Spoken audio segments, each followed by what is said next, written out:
sends back all your invitations.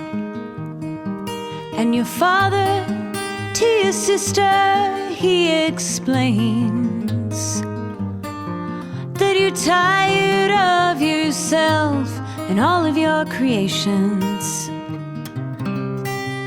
Won't you come see me, Queen Jane? Won't you come see me, Queen Jane? When all the flower ladies want back what they have lent you, and the smell of their roses does not remain, and all of your children start to resent you. Won't you come see me, Queen Jane? Won't you come see me, Queen Jane? But anyway, Emma, yeah, I have to, before we get started, I have to congratulate you, Emma. It's such a treat to have you because, okay, Blonde on Tracks. Oh my God, Emma, what an album that you have unleashed on the world. Like, sweet mother of God, what a jewel. What a jewel. Thank you so much. I'm so glad you like it. Absolutely, everything about it, like the way you reimagine Bob Dylan songs. I mean, it's not easy to do, and you did it, and you pulled it like better than anyone could have expected. The reviews have been great. Everyone's loved it, unsurprisingly. So, congratulations, Emma. Thanks. Cool. So, before we get started on your music and your life, if you will, let's get some pandemic-themed questions out of the way, if you will. Sure. It's been obviously a wild, strange year, Emma. And with you being in East Nashville, it started in early March with the tornadoes, right? Yeah, it's been a crazy year here. I mean, I live in East Nashville, right in the heart of Nashville, about 10 minutes from downtown. Yeah, And a tornado just swept through our neighborhood in that first week of March, totally decimating houses, just 2 streets from where my house is. wow. So I'm incredibly lucky that my house is still standing and that we weren't injured and everything has been okay. And then to have the tornado followed so quickly Yeah, by a pandemic scenario, which is just, I mean, it's surreal, isn't it? it is surreal. It is surreal. And but wait, like you're from Australia, tornadoes, right? Like let's go there for a second. Like, that's not a problem that you guys necessarily have in Sydney or Melbourne or something, right? Oh, no. I mean, I think wherever you are in the world, there's all kinds of natural disaster things that can affect you and your community. So Yeah, in Sydney, it's more likely to be a wildfire or a flood. sure. But right here in Middle Tennessee, it's definitely not so much fires, but definitely tornadoes. Definitely, Emma. But okay, you were like, it was like 2 a.m., right? Local time, 1 a.m., something like that. Yes, I believe so. So you were probably asleep or recording. What were you doing? I was actually on tour. I was in San Francisco. Oh, And so okay. I got a message from a friend of mine, my friend Gina, who looks after our cats, saying, I just need you to know that the tornado sirens are going off and we're in the walk in wardrobe. Oh, wow. So it was quite worrying, but I was so far away. So Right. I was just worrying from a distance. Yeah, absolutely, Emma. And speaking of the pandemic that you touched on, how are your friends and family back in down under? How are they doing? They're pretty good. I mean, the pandemic is obviously a global crisis that's Yeah, going on, but my family are fine, and Australia hasn't been hit as hard as places like Italy or Spain or the United sure. States. Yeah, I mean, Australians are pretty disciplined, absolutely. So, I mean, you and Robin Hitchcock, you've done this pandemic shows throughout this Mhm. pandemic, these live shows. You guys have done a lot of them, actually. I think Wednesdays and Thursdays you do them. You do a suggested donation. You've done like 40 plus shows. So I have to ask you, like, how have these performances helped you, like, artistically and to connect with your fans? That's a new thing. It's taught me a lot about online connection with fans, especially at a time where there's no outdoor shows and live touring. I wouldn't have said, if someone had said, oh, you can only play your shows online to me last year, I would have gone, oh, no, that's not for me. But Yeah, actually, what I've discovered is that I really enjoy it. I love seeing the comments in the chat room and that level of interaction. It's a Yeah, very different experience to if I'm on stage in a club. Um, the audience can't really say, "Hey, I love this song," or "Would you play this right. next?" Or You gotta bring like a sign or something, right? right. And I'm not really at that level. But so it's just great to interact with people that way, and it's such a it gives me something to look forward to. It's very hard to structure days around the pandemic and have a Yeah, sense of what is Monday, what is Friday, what even is the weekend. right, Um, right. but but by having a show on Wednesday and the other shows on Friday, it gives me something to kind of anchor my week around Uh-huh. and get excited about. Ah, that's great. Yeah, they've been super great. I checked out one the other day. So Emma, tell us a little bit about your early life in Sydney, if you will. Like I mean, you're obviously so talented, but do you come from a musical family, uh, or where does that DNA come from? I don't know where the musical DNA comes from. I come from a family that loved to read books, but Okay. we're not musicians at all. I'm the only singer in my family, Yeah. and I'm the oldest of seven children. So Uh-huh. there's a few of us, but I'm the only one who really took it up. And I don't really know why that is. It's just something that I was always very drawn to from being a kid. I've just always loved listening to the radio and Yeah. music and I mean, when you were 8 years old, you were singing, right? yeah, really small. Like Really small. yeah, Wow. really, and I just really loved it. And you know, I grew up. I was eight in the late '80s, and it was a great time to be getting into music, particularly the female pop artists of that time. People like Madonna and Cyndi Lauper and Yeah. Kate Pearson from the B-52s. Really Right. fantastic, iconic, ballsy women. You know, they had a lot of Yeah. guts, and Yes. and I really got a lot out of that, and I just kind of thought, oh yeah, that's what I want to do. That's great. That's great. But like, when did you first realize, like, oh my God, I actually have a really good voice. I can sing. I have pipes. Do you Um, have a memory? I guess when I was pretty small, people would start coming up to me, going, "Oh, you can actually really sing," and Yeah. my parents were like, "WTF? This is weird. Why can our child sing?" And so my dad would be in the supermarket or whatever, and someone would be like, "Oh, we saw Emma singing at the local Eisteddfod, which are these singing competitions that they have in Australia." And I think we were all kind of taken aback. But I don't. It's not something I've ever been conscious of not knowing about in a Interesting. Yeah. way, if that makes It's sense. you. Yeah, it's you. It's always felt very natural. Sure. Oh my God, that's great, Emma. Okay, yeah, I'm sure you're sick and tired of telling this story. You probably tell this to every Southerner you meet in Nashville, but your love affair with country music. You've talked a little bit about how a friend of the family gave you a record player and you started discovering Linda Ronstadt and a bunch of good stuff. How was that evolution? Like, an Aussie girl gets these records and it starts getting into your soul. How was that?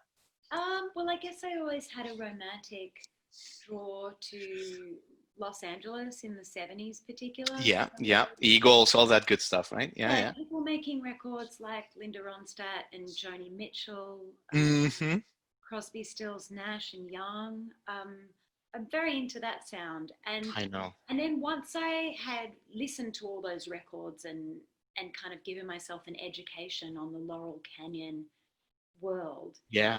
And I I'm got super into that right now, actually, because we're talking to Judy Collins soon, and I'm oh doing like this research. fantastic! How And she, great! yeah, and she's like all over that DNA, like so much. It's like, wow. Anyway, sorry to interrupt. Yeah. Oh no, she's phenomenal. So once I had explored um, that field as much as I could, I started going kind of further towards country, and I got into Dolly Parton and Mm, Wynette and Patsy Cline, and exploring those more country sounds. Um, I I mean, the evolution of country is so strange, and I don't even know what the word means anymore. But there's a certain era where the music that was made is particularly resonant for me. I mean, yeah. even Bob Dylan coming to Nashville to make Blonde on Blonde, Right. and to make Nashville Skyline and record songs with Johnny Cash. Oh, I have a lot of love for that time. oh my God, just telling these stories, I can see your eyes sparkle. It's Yeah, great. Yeah, I'm you can't hide it. about music, and that's it. I can't hide the fact that in many ways I'm a bit of a historian and certainly a It's nostalgist. fascinating, right? That's the thing about country music. It's so human. It's like if you're human, you will get country one way or another. Mhm. But anyway, Emma, yeah, well, today, earlier you filled on as DJ on the Gimme Country radio station, which is a really nice internet country music station. But before this, of course, I mean, you were a natural, but that's because you've had a great DJ career before, right? Before you were in Triple J Radio in Australia. You volunteered extensively at FBI 94.5 in Sydney. So yeah, I mean, tell us a little bit about radio. What do you miss about it? What do you miss about radio? You're such a natural. Oh, thank you. I love the community connection of radio, and Yeah, it's actually gotten better in a way because when I was on air, particularly FBI, when I was first learning how to DJ, yeah, it was before really Twitter had really taken off. So yeah. most of the radio internet in most of the radio connection rather I should say was on a text line. So I'd be like, okay, and if you want to get in touch, on 040945945. Yeah, So I yeah, yeah. remember the number, and so I'm really interested in the way that music um, brings out the best in people and brings out our humanity and Yeah. enthusiasms and Mm. our passion as well as our sorrow. So I guess being a radio broadcaster, you get to have that sense of connection with people, which I think is really special. I mean, I'm sure you would know it being a podcast host. It's a lovely thing to connect with people over It hi. is. It is. And I did have a few years in Miami radio, in Top 40 radio, back Oh, that's fabulous. in 2004, which is like an eternity now. But I totally relate to what you're saying, 100%. You know, it's like learning to convey stories with your voice, like the whole thing. You learn a lot. Yeah. Yeah, yeah, and just getting to share what you're passionate about with other people is really fun. Yeah, absolutely, absolutely, Emma. So let's talk a little bit about America, like, and your relationship with it.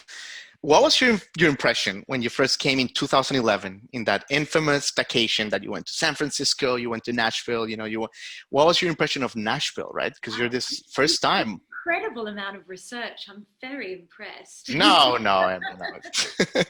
So my first impressions of America were, oh my gosh, I just had the most romantic stars in my eyes. Really? Oh yeah, my best friend Zoe and I rented a silver convertible from LAX, Oh my God. drove it to the Grand Canyon, Oh my God. Chinese style, and it was just an extraordinary, wonderful trip. And we met so many great people. We bought the greatest hits of Toto at a truck stop, and it was just so fun, kind of Oh, driving to Vegas, our arms in the air, listening to Toto, kind of I going. can just imagine. We're just being insufferable millennials, really, and Listen, I mean, Toto and like that highway, Africa, the beginning, I can only imagine. Like, I would have fallen in love too. Like, are you kidding? Yeah. it very much felt like a movie. And then Yeah. I got to If you know. close your eyes a little bit, you can imagine Emma Swift, ladies and gentlemen, just like singing, uh, I poured the rain down in Africa with dessert on the both sides, and the friend doing the other chorus. You can see it. You can see it. Yes, the ridiculous and the sublime, surely. Yeah. Yeah, it was really fun. And then, yeah, I came to Nashville and I was really, Were you nervous coming to Nashville? I was more excited than anything else. Yeah. That tends to be my default setting. Yeah. I get really over adrenalized and excited, and only later does the fear set in. Right. Right. Once you're in the stage of the Grand Ole Opry. Right, right. Oh, Mhm. I've only seen shows at the Grand Ole Opry, but certainly particularly going to places like the Ryman Auditorium, Right. um, going to the Country Music Hall of Fame and seeing Graham Parsons' Nudie Suit, Yeah. seeing Oh man. Guy Clark play at a small club, uh, just really special Oh my experience. God. So yeah, we're so happy to have you here in our country, Emma. You're America. Yeah, we love it. Anyway, okay, and now your experience moving in, right? Because one thing is, coming on vacation and buying Toto and all that good stuff, which is great. But moving in, is like the real thing. You got to get a moving truck, leasing agreement, this and that. How was that experience for you? Like those first months, 2 months moving in? Well, the first wave of me moving here was reasonably easy because I sublet someone else's house, and that was kind of fun. And then I guess I just went about doing all the practical things later. I mean, I literally moved over from Australia with no furniture, but Yeah. two suitcases with me, and one of them was full of vinyl records. Yes. Of course. I'm a nerd, so and I'm a big thrifter, so I basically just hit up every Goodwill, furnishing my life, going, oh, I better get a table and chairs and a desk. Yeah. Oh, that's great. Yeah, and America's been very good to me, very very kind, very warm, very open. Um, I am I love the touring aspect of America, and I really miss that. I really loved, Yeah. the last tour that I was on. We started up in Seattle, and then we drove down to Portland, and then we got down to San Francisco, and Hmm. just driving down the one in Yeah. California and Sure. Oregon, like really. Beautiful road. Yeah, absolutely. I mean, this country has beautiful things. Absolutely. Have you been to Florida, Emma, or not yet? Yeah, absolutely. I've sung at the A1 Music Festival in Florida. Oh, perfect. Oh, that we missed you. Oh, God. Okay. Won't happen again. Promise. Next time, I do like going to Florida because being an Aussie, I love the beach. There you go.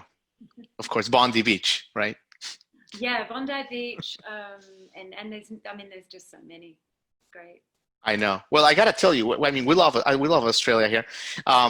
When like 2 years ago, Target started selling Tim Tams, and that was like the best day of my life. It was like I couldn't believe for the first time that I could get Tim Tams across the street. I, Right. I, yeah, yeah, I must have gained like 15 pounds in a week, but I I was was so going to happy. say they're delicious, but you don't want to have too many. But that's the problem. You can't. It's like you can't have just one, right? Very Moorish. And then you learn the tricks how to dip them, and then it's game over. But anyway. Okay, Emma. And okay, let's talk about your self-titled EP. Really good. Came out in 2013. It was crowdfunded, produced by Anne McHugh, and it was nominated for a 2014 ARIA Award for Best Country Album in Australia as well. Yeah. Really good. Bittersweet, pretty cool song. Heard it. Let me ask you this: how do you look back on this EP? Which 7 years looking back, how do you look back on it? Oh, very fondly. It was the thing that got me started. It was my Yeah. first real time in a proper recording environment with cool Nashville musicians, and I had a great time. I mean, I think I was still just learning how to be a songwriter, really. And so the songs that I put on that album feel like baby songs compared to the songs that I've written for the Oh next yeah. record. Oh, we can't wait for the next one, by the way. Yeah, but do you find yourself now in like 2020, whatever, you're riding a bike, you're buying groceries, and you think about your EP, your original one, and you're like, man, I should have put that song, that word, or I should have changed that arrangement. Does that happen at all, or no? Oh, I try not to overthink things. I mean, Right. I tend to think of a recording as capturing a moment in time. Nice. If I got too obsessed with how things need to be edited, I don't think I'd ever put anything out. Yeah, it's true. It's true. I think it was it Dylan or Bono who said an album is never really finished; it's just released, kind of thing. Oh, So I'm not sure, but either way, yeah. Bono or Dylan, whoever said it, they were right. Yeah, yeah, for sure. Okay, let's talk about your new album. Oh my God, it really is such a spectacular thing, Emma. Like I've been like in nonstop. I've recommended it to like 20 people already. Gifted it to a couple. It's fantastic. Uh, yeah, it's really good. Yeah, it's fantastic. I mean, you've talked a lot about it because everyone loves it. The Guardian gave it 4 stars. It's everyone loves it. Everyone loves it. The project started in 2016, though. Let's go back to the beginning of that. Well, it started in 2017. 2017. Okay. 2017, I was quite depressed and Yeah. I wasn't writing any of my own songs. And it's really hard to be in Nashville if you're not writing your own songs because it's a songwriter's town. It's what everybody does. Right. And I felt quite lost. And my friend Patrick Sansone, who produced this record, and he's a member of Wilco, he Hmm. asked he was in town. He wasn't on tour, and so there seemed to be an opportunity for us to be able to record together. And Yeah. so I just booked a studio and decided to do it. It felt felt like the right thing to do. Yeah. And I'm really glad that I did, because even though it took a little while to come out into the world, it's taken 3 years for me to kind of Right. fully execute this release. The reception has been rather extraordinary. I'm just so glad that people like what we've done. It's very nice. Yeah. Yeah, absolutely. Well, I'm glad you pushed through that depression, that little low period you had. When's the first time you heard Dylan, Emma? How did you fall in love with Dylan? Was it in Sydney? I mean, I think Dylan, if you're my age, he's just sort of always been in the universe. Yeah. No, I was born in 1981, December 1981. So the first Dylan record that came out for me was Infidels. So Infidels, yeah. Joker Man and Sweetheart Like You, songs like that. And then the Wilburys. I, there's not a time I can think of in my life where I wasn't aware that Dylan existed. Yeah. How good are the Wilburys, by the way? I can't. Yeah, just There are no words, right? there are no words, exactly. Absolutely, Emma. Murder Most Foul. I want to ask you about that song because I mean it's not in the album, obviously. But did you have any temptation to put it in there? What are your thoughts on that song? Oh, I just think it's absolutely brilliant. It's a piece of art, yeah. But I'd already put Sad-Eyed Lady of the Lowlands on my record, so I already Right. had a good 12-minute song there. And Yeah. File is epic at 17 minutes. 17 minutes, right? Glorious.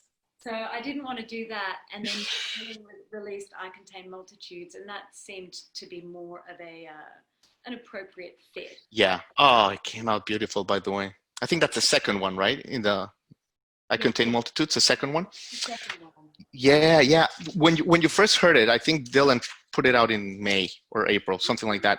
April, and I put it out in May. It's amazing. You were like the first, but like, did you when you heard it, were you immediately like, oh my God, this puppy, it's going on the record? Was it immediate or like, how did that process work? Oh, I was very enchanted by the song straight away. To me, Yeah. it's a love song. Love at first sight. It's got a certain magic to it. I was kind of possessed by it. Really, the song just completely overtook me. I had to do it. There would be no Blonde on the Tracks without I Contain Multitudes. Yeah, absolutely, absolutely. Did you have to make any cuts? No, I didn't make any cuts on the record. Ah, there you go. Okay, cool. There you go. So many Bob Dylan songs to choose from, but Yeah. I didn't make any cuts. All right, Emma. Thank you. Well, look, you've been so generous with your time. I want to ask you a couple more questions, and then I'll let you, because it's been a busy day for you. One more about Dylan. What was your criteria for picking the songs that you picked? Because, like you said, he has so many. Was there like a theme? Was it just your favorites? What was it? Oh no, the theme was just to find songs that resonated with me emotionally at the time. Okay. I just really loved all of these songs. I just went to my record collection and picked. I love it. It was all very much based on intuition. I'm a very intuitive person. I try not to get too caught up in ideas about how things might need to be, or I don't want to. You can't over intellectualize art when you're in the process of it. Otherwise, you just get in your own way. And that's fun. It's interesting you mentioned that because your record, it comes across as authentic. I think that's one of the words that I would use to describe it. It's very pure and real. And you saying this, that's not the case with every record. Even if they're good, they don't have that sense of authenticity. Oh, well, I mean, I don't know. I don't even really know what authenticity means, but I can tell you that everything that I chose to put on this record was absolutely born out of a deep love for the song. Amazing. And a deep reverence for the songwriting of Bob Dylan. And I just think he's wonderful, obviously. Yeah, absolutely, Emma. All right, I wanna leave you with a question that you've been passionate about, and it's very interesting, and it's about you've been outspoken about the payments for streaming and that whole issue. And there's this one statistic. What's that? I said I've been very mouthy, yes. No, but it's true. Look, I mean, there's this one statistic. I had to open it up because I love telling. I'm the same with you. For every 1 million streams, the label gets $3,500 or $5,000, depending where the streams come from, paid services get a little bit more, but most artists have 10% royalty, so they get $350 to $500 for every 1 million streams. Mm. These are just the facts. Tell me a little bit about this. You say you've been mouthy, but it's an important issue. Where do you stand today on this? Oh, well, I just think that under the current living conditions where touring does not exist, Yeah, current pay rates from streaming services are unacceptable. And the people that own these streaming services, like people like Daniel Ek from Spotify and Jeff Bezos, they're billionaires. So yeah, there's money in the kitty. They're just not distributing it amongst the workers. And I don't think that that's fair. And I right. don't, and it's not really the fault of the people who subscribe to streaming services because actually they're a great concept. We just need to have to work out how those services can pay the people the artists whose work is on there a little Yeah, bit. yeah, sure, sure. Emma, thank you so much. Thank you This so has been much. such an enjoyable chat. I want to just remind everybody, Blonde on the Tracks, guys. It's one of the best EPs of the year. It was released like almost 2 weeks ago, August 14th, Tiny Ghost Records. But make sure you get it, on Bandcamp digital. You can get it on vinyl, beautiful orange, like the whole thing. You need that on your collection. Emma, thank you so much. Thank you so much. You're amazing. It's been a pleasure. Thank you. It's a pleasure. Thanks. You're Yeah. awesome. I really appreciate that. Yeah, I had to look down for a minute because I've got a meeting in Australia I've got to get to. But Oh, no, I'll let you go. I'll let you go. Yeah, yeah. appreciate you, and I hope to catch you on the road soon, hopefully sooner rather than later. I hope so too. Have an awesome day, okay? Bye, And Emma. let me know if you need anything like photos or anything like that for the podcast, and let me know. Okay. I'll email you. Thank you so much. Thank you. Bye. The third thing that makes Motown songs so memorable, and I love this is my favorite, hand claps and or tambourine strikes, just like this.